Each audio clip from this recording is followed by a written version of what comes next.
Country music first gained a foothold in the southern United States during the 1920s, and from there it began to take the entertainment world by storm. It is derived from common blues and folk music, particularly that coming from the Appalachian Mountains. True country music is normally comprised of ballads or dance numbers with simple folk lyrics and harmonies. This is achieved through stringed instruments like banjos, electric guitars, acoustic guitars, and steel guitars such as pedals or dobros, as well as fiddles and harmonicas.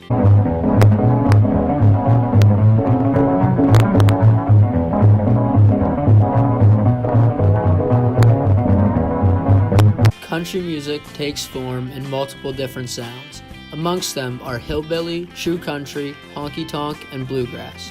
While country music today has massive award shows and megastars like Reba and Dolly Parton, who even have their own reality TV shows, it all came from small, humble beginnings.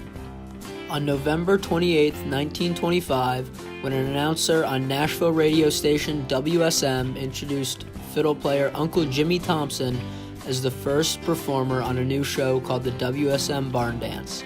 This would eventually become country music's home as the Grand Ole Opry.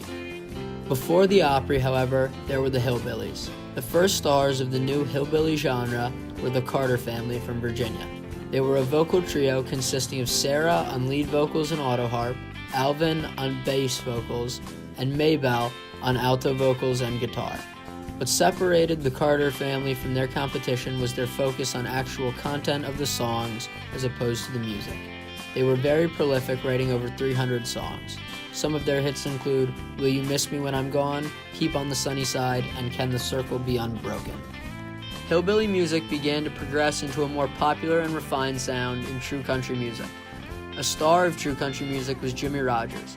He was influential in creating the myth of the West, which had already been fueled by the cowboy songs of Carl Sprague. Roy Rogers spearheaded this movement. His hillbilly music was mainly from the southeastern states like Virginia, Tennessee, Kentucky, and the ones neighboring it, but now the audience was becoming fascinated with the southwestern states like Texas and its neighbors.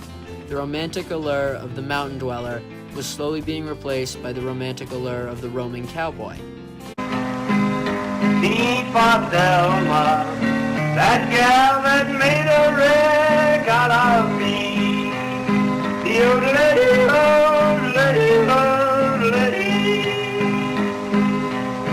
As this music became more and more mainstream, it began appearing in bars known as honky-tonks, and thus the honky-tonk swing style was born. This style has a full rhythm section and a steady bass beat. Steel guitars and fiddles are the dominant instruments.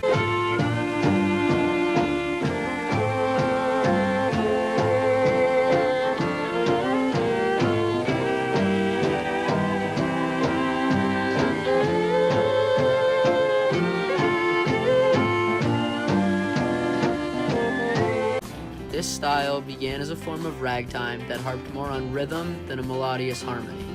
Bob Wills, a co-founder of the genre, favored jazz-like arrangements in his hits like Steel Guitar Rag, New San Antonio Rose, and Smoke on the Water. Honky-tonk music also influenced the boogie-woogie piano style and was popularized by Jelly Roll Morton's 1938 record, Honky Tonk Music. Kentucky-based mandolinist Bill Monroe, who had started a duo in 1934 with his guitarist brother Charlie, popularized a totally new Southern sound. Their bluegrass style became a hit with tunes like Kentucky Waltz and Blue Moon of Kentucky.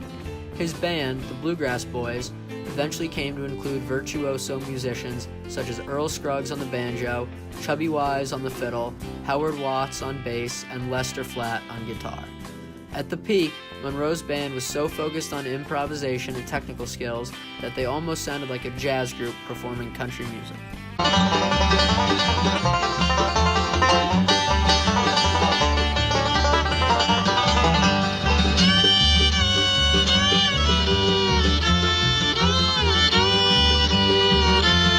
Today, country music is a dramatically different and more up-tempo sound.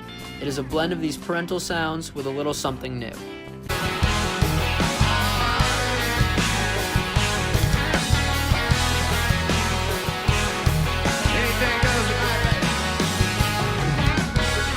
Big stars breaking out through the indigo. Despite the changes to the genre, it was these men and women and their creative sounds that paved the way for what it is today, one of the most popular styles of music in America.